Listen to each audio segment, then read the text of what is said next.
नमस्कार, बहुत बहुत स्वागत है आप सभी का। आप देख रहे हैं एनएमएफ न्यूज, आपके साथ मैं हूं नम्रता चौधरी। और आज एक ऐसे विषय पर चर्चा करने जा रही हैं जिसकी दूर दूर तक भी चर्चा नहीं हो रही, लेकिन ये टॉपिक जबरदस्त है क्योंकि इसका इंपैक्ट दुनिया के कई देशों पर पड़ा है।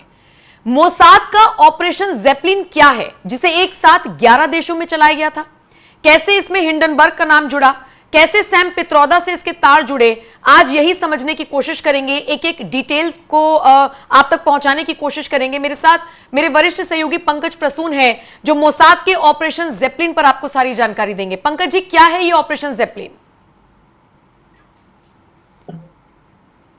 14 जुलाई 2022 नम्रता, ये वो तारीख है जिसमें पूरे दुनिया की कॉर्पोरेट हिस्ट्री बदल गई।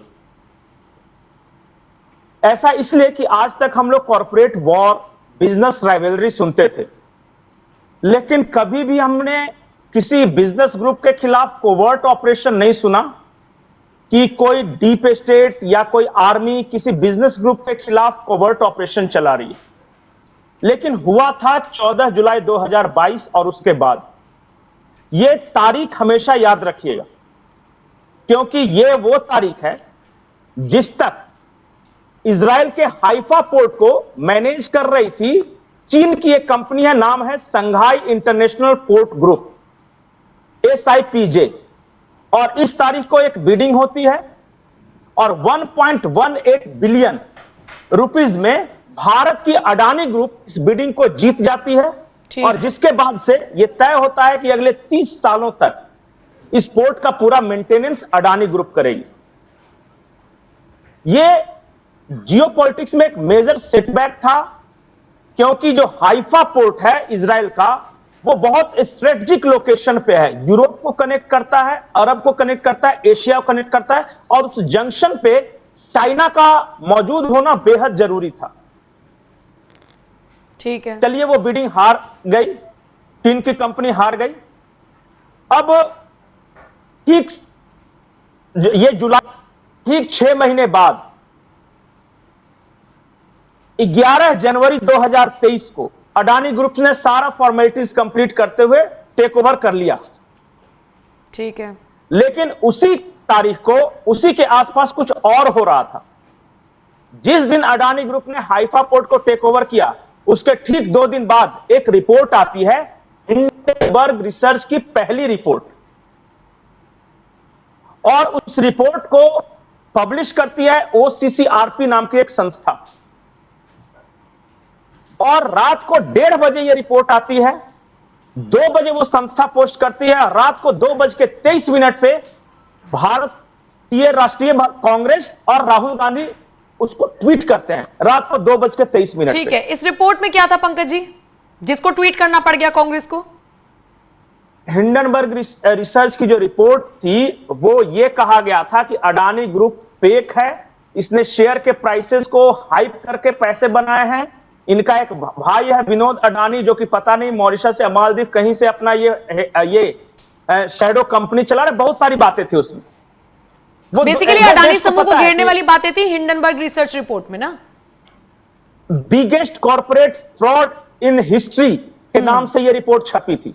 ठीक है, वो रिपोर्ट आई, उसमें जांच हुई, सेबी को जांच दी गई, क्योंकि कंपनियों की जांच सेबी करती। उस जांच में कुछ खास निकला नहीं, तो दूसरी रिपोर्ट आ गई हिंडनबर्ग की, सेबी के चेयरमैन को टारगेट करते हुए कि यह बिका हुआ, या बिकी महिला थी। वो पूरी रिपोर्ट आई, लेकिन उसके बाद जो खुलासे हुए वो मामूली खुलासे नहीं थे। जनवरी 2023 में जब अडानी ग्रुप के खिलाफ पहला आया रिपोर्ट, तो अडानी जाते हैं और मिलते हैं बेंजामिन नेतन्याहू से। ठीक।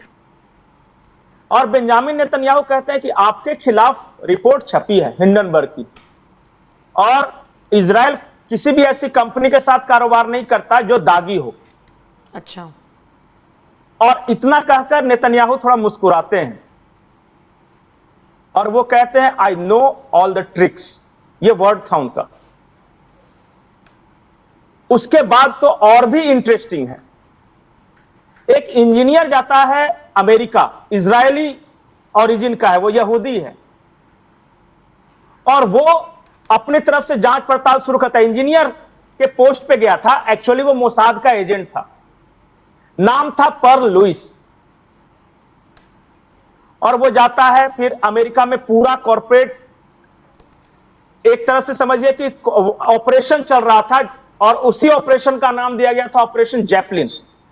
और जब फिर धीरे धीरे मैन पावर बढ़ाना पड़ा, एक देश से दूसरे देश, दूसरे देश से तीसरे देश, यानी ऑस्ट्रेलिया में जहां अडानी माइंस पे था वहां जांच हुई, चाइना में जाके जांच हुई, अमेरिका में जाके जांच हुई, जिस देश का नाम लिया गया था कि वहां अडानी ने फर्जी कंपनी बनाई है, वहां मोसाद के एजेंट्स पहुंचे, और सारी जांच चल रही थी, एक के बाद एक खुलासे हो रहे थे।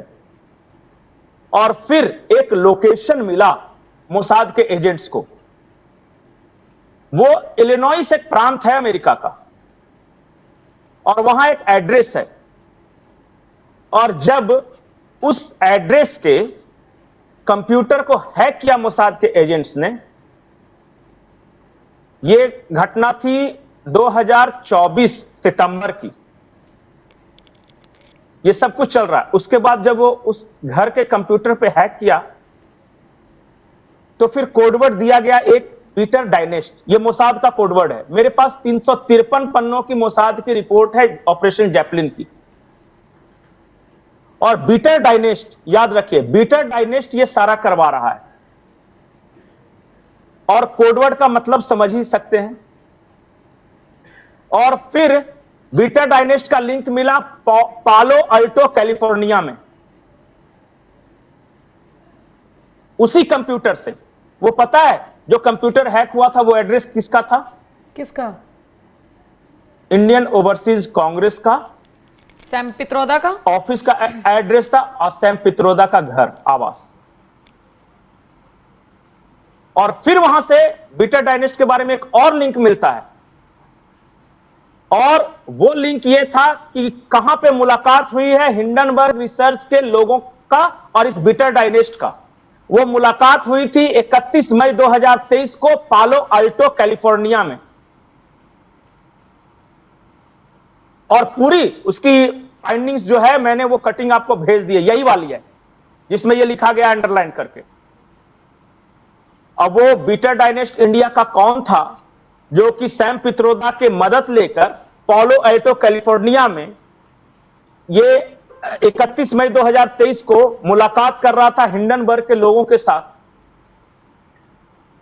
वो लोगों के लिए मैं गेस करने के लिए छोड़ देता हूं, भारत का कौन सी ऐसी बड़ी शख्सियत थी। और पता कीजिए कि उस वक्त कौन अमेरिका के कैलिफोर्निया में था जो कि मुलाकात कर रहा था हिंडनबर्ग के लोगों के साथ, जिसके बाद ये सारी रिपोर्ट आई। तो मतलब मोसाद का जो ऑपरेशन जेपलिन चला, ये बेसिकली इसलिए चला कि जो हिंडनबर्ग की रिपोर्ट थी वो झूठी थी। उसके बाद हिंडनबर्ग ने अपना शटर डाउन कर दिया, दुकान बंद। और पता है हिंडनबर्ग को उस वक्त जब अडानी ने हाइफा पोर्ट लिया था तो कितनी की फंडिंग हुई थी? 1.6 बिलियन मार्केट कैपिटल उसने रेज किया था, ये पूरा सबोटेज ऑपरेशन चलाने के लिए। और ये सब कुछ डॉक्यूमेंटेड है, अपनी ओर से मैं कुछ नहीं कह रहा हूं। 353 पन्नों की रिपोर्ट है, देखिए स्क्रीनशॉट उसका। और उसमें पता है कौन कौन इंवॉल्व था? यूएसएड डिपार्टमेंट, जिसके बारे में अभी अभी एलन मस्क ने कहा है कि आतंकियों की फंडिंग करता है। ये पहले एनजीओ बनाता है और वो एनजीओ पैसे आतंकी संगठनों को देते हैं। और यूएसएड डिपार्टमेंट ने सही में कुछ हेड फंड मैनेजर्स को हायर किया, और मैनेजर्स ने हिंडनबर्ग को पैसे दिए ये सारा ऑपरेशन चलाने। दूसरी जो संस्था थी ओसीसीआरपी, जिसका दावा यह है कि वो इंडिपेंडेंट मीडिया के लिए काम करती है। और फिर पता है वो किसको किसको पैसे वहां से आए हैं? भारत के कुछ मीडिया ग्रुप्स को। वो सब लिखा हुआ है 353 पन्नों की रिपोर्ट में।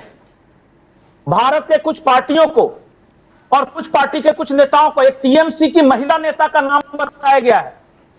वो कौन है गेस किया जा सकता है कि जो कौन थी उस वक्त जो अडानी को लेकर बहुत शोर कर रही थी और किसको पैसे प्राप्त हुए थे।